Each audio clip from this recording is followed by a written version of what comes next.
স্বাগত ডিবিসি সংবাদে। আপনাদের সাথে আছি আমি সঙ্গীতা ইসলাম। এবার জানাবো খবরের বিস্তারিত। ইশরাক হোসেনকে ঢাকা দক্ষিণ সিটির মেয়রের দায়িত্ব বুঝিয়ে দেওয়ার দাবিতে আজ নগর ভবন ব্লকেট কর্মসূচি দিয়েছেন তার সমর্থকরা। টানা চতুর্থ দিনের মতো অবস্থান কর্মসূচি থেকে এ ঘোষণা দেওয়া হয়। প্রধান ফটক বন্ধ করে নগর ভবনের বিভিন্ন কার্যালয়ে তালা দেওয়া হয়। ইশরাক হোসেনকে ঢাকা দক্ষিণ সিটির মেয়র হিসেবে শপথ পড়ানোর দাবিতে কাল বুধবার থেকে নগর ভবনের সামনে ইশরাকের সমর্থকদের এই লাগাতার বিক্ষোভ কর্মসূচি। রবিবার সকাল থেকে সড়ক অবরোধ করে চলে বিক্ষোভ। এতে বন্ধ হয়ে যায় নগর ভবনের সামনের রাস্তায় যান চলাচল। আন্দোলনের কারণে নগর ভবনের সেবা কার্যক্রম বন্ধ, তালা দেওয়া হয় বিভিন্ন ভবনে। সিটি কর্পোরেশনে আসছি ধর্ম নিবন্ধনের কাজে, কিন্তু আমি এসে সেবাটা পাইনি এবং আমি দেখলাম গেটে তালা এবং সামনে আন্দোলন। এখন আমি আগে জানতাম না যে আন্দোলন হচ্ছে। এখন ওনাদের নাকি আজকে অফিস বন্ধ, এটার জন্য আমাদের জনদুর্ভোগ সৃষ্টি হচ্ছে। ইভেন এই কারণে আমরা একক ব্যক্তি বিষয়টা এরকম না, দাবি আদায় না হলে কঠোর কর্মসূচি দেওয়ারও হুঁশিয়ারি দিয়েছেন আন্দোলনকারীরা। তার শপথ নেওয়ার সময় এই শপথকে প্রশাসন টালবাহানা ষড়যন্ত্র করে তাকে শপথ নিতে দেওয়া হচ্ছে না কেন? আমাদের দাবি মানা না হলে কঠোর থেকে কঠোরতর আন্দোলনের কর্মসূচি ঘোষণা করবে। সেটা পদত্যাগ করায় আমাদের ইশরাককে মেয়র হিসেবে ঘোষণা করা হবে। আজ যদি না হয় আমরা অনেক দৃষ্টান্ত জন্য এই আন্দোলন চালিয়ে যাব। বিএনপি নেতা ইশরাক হোসেনকে ঢাকা দক্ষিণ সিটি কর্পোরেশনের মেয়র ঘোষণা করে নির্বাচনী ট্রাইব্যুনালের রায়ের পর গেজেট প্রকাশ করে নির্বাচন কমিশন। তবে শপথ না পড়ানোয় আন্দোলনে নামেন ইশরাকের সমর্থকরা। Farhaduzzaman, DBC news, Dhaka. ক্ষমতা দীর্ঘায়িত করতে সংস্কারের নামে ধোঁয়া তুলে নির্বাচন পেছানো হচ্ছে। এখন নির্বাচনের কথা না বলে শেখ হাসিনার মতো আচরণ করছে অন্তর্বর্তী সরকার, এমন মন্তব্য করেছেন বিএনপির স্থায়ী কমিটির সদস্য আমির খসরু মাহমুদ চৌধুরী। তিনি বলেন, কোনো ব্যক্তি বা গোষ্ঠীর এজেন্ডা বাস্তবায়নের জন্য নয়, সংস্কার হতে হবে গণতান্ত্রিক প্রক্রিয়ায়।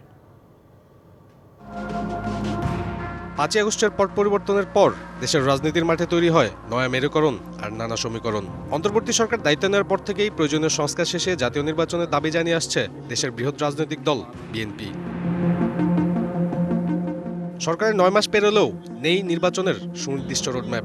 এমন অবস্থায় সংশয় প্রকাশ করে বিএনপি স্থায়ী কমিটির সদস্য আমির খসরু মাহমুদ চৌধুরী বলছেন, নির্বাচন বাদে অন্য বিষয়গুলোকে গুরুত্ব দিচ্ছে অন্তর্বর্তী সরকার। এটা অন্তর্বর্তীকালীন একটা সিচুয়েশন, এটা একটা ট্রানজিশন গভর্নমেন্ট, এটা একটা স্টপ গ্যাপ গভর্নমেন্ট, যাদের মূল দায়িত্ব ছিল গণতন্ত্রের পথে দেশকে ফিরিয়ে দেওয়ার জন্য সমস্ত ব্যবস্থার মাধ্যমে, নির্বাচনের মাধ্যমে একটি গণতান্ত্রিক সরকারকে তাদের শান্তিপূর্ণভাবে ক্ষমতা হস্তান্তর করা। তার কোনো লক্ষণ দেখতে পাচ্ছি না আমরা এখানে। এবং সংস্কার প্রস্তাব যতগুলো আছে, এটা গণতান্ত্রিকভাবেই সিদ্ধান্তগুলো আসতে হবে।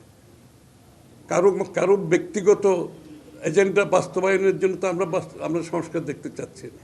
জাতীয় নির্বাচনের বিলম্বিত হলে দেশে সংকট বাড়বে এমন মন্তব্য করে তিনি আরও বলেন, সরকারের সদিচ্ছা থাকলে ডিসেম্বরের আগেই ভোট আয়োজন সম্ভব। ঐক্যমত যেখানে হয়েছে ওটাকে আপনি বলে দেন, তার ভিত্তিতে আপনি ওটা সমাধান করে ইমিডিয়েটলি রোডম্যাপ ডিক্লেয়ার করেন। এটা ডিসেম্বর পর্যন্ত যেতে হবে কেন? আমি তো দেখছি ডিসেম্বর পর্যন্ত যাওয়ার কোনো কারণ নাই।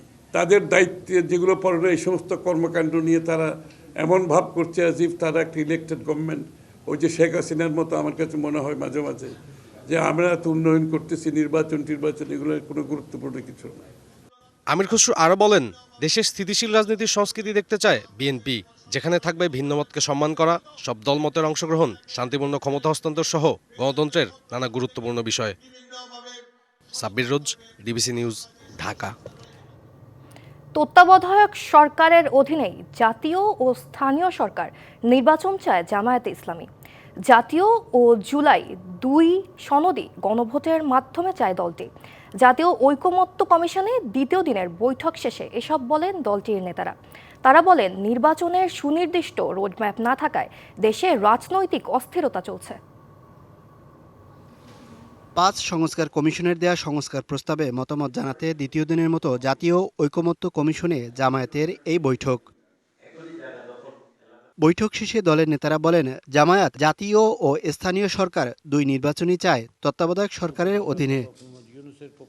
জাতীয় ও জুলাই সনদ 2টি গণভোটে চায় জামায়াত, তবে তা নির্বাচনের আগে না নির্বাচনের সাথে হবে তা নিয়ে আলোচনা হতে পারে। বাংলাদেশ জামাত ইসলামীর পক্ষ থেকে আমরা খুব স্পষ্টভাবে বলেছি, আমরা গণভোট চাই। গণভোটের মাধ্যমে আমাদের জুলাই চার্টার হোক, ন্যাশনাল চার্টার হোক, এবং চার্টারের বাইরেও যদি কোনো ইম্পর্টেন্ট ইস্যু থাকে সেটাকে ইনক্লুড করে বাংলাদেশ জামাত ইসলামী গণভোট চায়। দুর্নীতি দমন কমিশন অনেক সময় নিজেই দুর্নীতিগ্রস্ত হয়ে পড়ে দাবি করে দুদকের কর্মকাণ্ড পর্যালোচনায় টাস্ক ফোর্স গঠনের প্রস্তাব দিয়েছে দলটি। এছাড়া ক্ষমতার বিকেন্দ্রীকরণে দলীয় প্রধান ও প্রধানমন্ত্রী পদ আলাদা ব্যক্তির উপর ন্যস্ত করার পক্ষে তারা এক ব্যক্তি জীবনে সর্বোচ্চ 10 বছর বা 2 বারের বেশি প্রধানমন্ত্রী যেন না হতে পারেন সে প্রস্তাবও দিয়েছে জামায়াত ইসলামী। ওনারাও আমাদের সাথে একমত হয়েছে। Mohaiminul Khan Apu, DBC news, Dhaka. শাহরিয়ার আলম সাম্য হত্যার বিচারে অবহেলা ও সহমর্মিতার অভাব দেখলে প্রধান উপদেষ্টার বাসভবন যমুনার দিকে যাত্রা করবে ছাত্রদল। বিকেলে রাজধানীর শাহবাগে অবরোধ কর্মসূচিতে এ হুঁশিয়ারি দেন সংগঠনের নেতারা। এদিকে বিশ্ববিদ্যালয় প্রশাসনের সাথে বৈঠকে সব আসামিকে দ্রুত গ্রেপ্তারের আশ্বাস দিয়েছেন স্বরাষ্ট্র উপদেষ্টা। ডিবিতে হস্তান্তর হচ্ছে এ মামলা। শাহরিয়ার আলম সাম্য হত্যার বিচার দাবিতে দুপুরে ঢাকা বিশ্ববিদ্যালয় ক্যাম্পাসে কালো পতাকা মিছিলের পর শাহবাগে জড়ো হন ছাত্রদল নেতাকর্মীরা। অবরোধ করা হয় সড়ক। সব আসামিকে দ্রুত গ্রেপ্তারের দাবি তাদের। আজকের এই অবস্থান কর্মসূচি থেকে হুঁশিয়ার করে দিতে চাই, কোন নেতাকর্মীর নামে ভবিষ্যতে যদি এরকম গায়ে আঘাত করা হয়, বাংলাদেশ জাতীয়তাবাদী ছাত্র দলের কোন নেতাকর্মী আর বসে থাকবে না। সরকারের শীর্ষ পর্যায়ে থেকে কোনো বক্তব্য কিংবা সদিচ্ছার লক্ষ্য করে আমরা স্পষ্ট ভাষায় বলে দিতে চাই, যদি ছাত্রদল মনে করে এই শাহবাগ চত্বর থেকে এই যমুনায় আমরা পদযাত্রা শুরু করি, এই পদযাত্রা রুখার ক্ষমতা কারণে। এর আগে সকালে 48 ঘন্টার আলটিমেটাম শেষে বিক্ষোভ সমাবেশ করেন সাধারণ শিক্ষার্থীরা। তাদের সঙ্গে সংহতি জানান ঢাকা বিশ্ববিদ্যালয়ের শিক্ষক ও উপাচার্য। এ সময় সাম্য হত্যার রহস্য উদ্ঘাটনে তেমন অগ্রগতি নেই দাবি করে আন্দোলন চালিয়ে যাওয়ার ঘোষণা দেয়া হয়। আর সিসিটিভি ফুটেজ পর্যবেক্ষণ করে দ্রুত জড়িতদের আইনের আওতায় আনার দাবি সাম্যের স্বজনদের। শুধুমাত্র রাজনৈতিক ফায়দা হাসিলের জন্য তোমরা যদি এইভাবে একজন নিরীহ ছেলের চরিত্র হননে লিপ্ত থাকো, তোমাদের পরিণতিও একদিন সাম্যর মতো অবস্থায় আসবে। রাজনৈতিক দলমতের উপরে উঠে সুষ্ঠু বিচারের লক্ষ্যে সবাইকে ঐক্যবদ্ধ থাকার আহ্বান জানান ঢাকা বিশ্ববিদ্যালয়ের উপাচার্য। আমাদের ঐক্যবদ্ধ সংহতি প্রয়োজন এবং সেটি আমরা ইনশাআল্লাহ আল্লাহর রহমতে অর্জন করে ছাড়বো, এবং তার জন্য যা প্রয়োজন সেজন্য আমরা সবাই একসাথে আছি। এদিকে সচিবালয়ে স্বরাষ্ট্র উপদেষ্টার সঙ্গে বৈঠক করে ঢাকা বিশ্ববিদ্যালয়ের প্রশাসন। এ সময় সব আসামি দ্রুত গ্রেপ্তার হবে বলে আশ্বাস দেন স্বরাষ্ট্র উপদেষ্টা। উপদেষ্টা মহোদয় এটা শুনেছেন মনোযোগ দিয়ে এবং তিনি নোট নিয়েছেন, এবং ফার্দার এটা যাতে ফ্যাসিলিটেট হয় সেইভাবে ওনারা এটা এগিয়ে নিয়ে যাবেন। অপরাজয় বাংলার পাদদেশে মানববন্ধন করেছে ঢাকা বিশ্ববিদ্যালয়ের শিক্ষকদের সাদা দল। ইকবাল অনিক, ডিবিসি নিউজ, ঢাকা। 14 দল এবং তার অন্যতম শরিক জাতীয় পার্টি জাপার রাজনীতি নিষিদ্ধ ও নিবন্ধন বাতিলের দাবি জানিয়ে সরকারের সংশ্লিষ্টদের লিগ্যাল নোটিশ পাঠানো হয়েছে। রবিবার পাঠানো নোটিশে প্রধান নির্বাচন কমিশনার, আইন, বিচার ও সংসদ বিষয়ক সচিব ও প্রধান উপদেষ্টার মুখ্য সচিবকে বিবাদী করা হয়েছে নোটিশে। জোটের প্রধান শরিক আওয়ামী লীগের কার্যক্রম নিষিদ্ধ হলেও 14 দলীয় জোটের বাকি দলগুলোর বিরুদ্ধে কার্যকর পদক্ষেপ গ্রহণের তাগিদ দেওয়া হয়েছে নোটিশে। নলক্ষীপুরের বাসিন্দা ও জাতীয় নাগরিক পার্টির কর্মী পরিচয় দেওয়া হোসেন মোহাম্মদ আনোয়ারের পক্ষে সুপ্রিম কোর্টের আইনজীবী সালাউদ্দিন রিগান নোটিশটি পাঠান। নোটিশে বলা হয়, আওয়ামী লীগ দমন নিপীড়ন একা একা চালায়নি। তার অন্যতম প্রধান শরিক 14 দলীয় জোটের সিদ্ধান্তেই তারা সন্ত্রাসী কার্যক্রম চালিয়েছে। কিন্তু আওয়ামী লীগের কার্যক্রম নিষিদ্ধ করা হলেও বাকিদের বিষয়ে কোনো ব্যবস্থা নেওয়া হয়নি। যুক্তরাষ্ট্রের সাবেক প্রেসিডেন্ট জো বাইডেনের প্রোস্টেট ক্যান্সার ধরা পড়েছে, যা এরই মধ্যে হাড়ে ছড়িয়ে পড়েছে। স্থানীয় সময় রবিবার এ তথ্য নিশ্চিত করেছে তার কার্যালয়।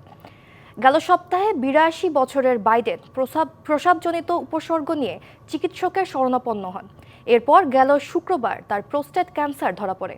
এদিকে ক্যান্সার শনাক্তের খবর প্রকাশিত হওয়ার পর নিজ দল ডেমোক্রেটিক পার্টি ও ক্ষমতাসীন দল রিপাবলিকান পার্টির পক্ষ থেকে সমর্থন ও সহানুভূতি পাচ্ছেন বাইডেন। এ সংবাদে সহানুভূতি দেখিয়েছেন প্রেসিডেন্ট ডোনাল্ড ট্রাম্পও। সামাজিক যোগাযোগ মাধ্যম ট্রুথ সোশ্যালে পোস্টে তিনি ও ফার্স্ট লেডি মেলানিয়া ট্রাম্প বাইডেনের সুস্থতা কামনা করেন। ডিবিসি সংবাদে এই ছিল এখনকার মতো। ডিবিসি নিউজের সংবাদগুলো পড়তে ভিজিট করুন dbcnews.tv আর ভিজিট করুন ডিবিসির ফেসবুক পেজ এবং ইউটিউব চ্যানেল। ডিবিসির সঙ্গেই থাকুন।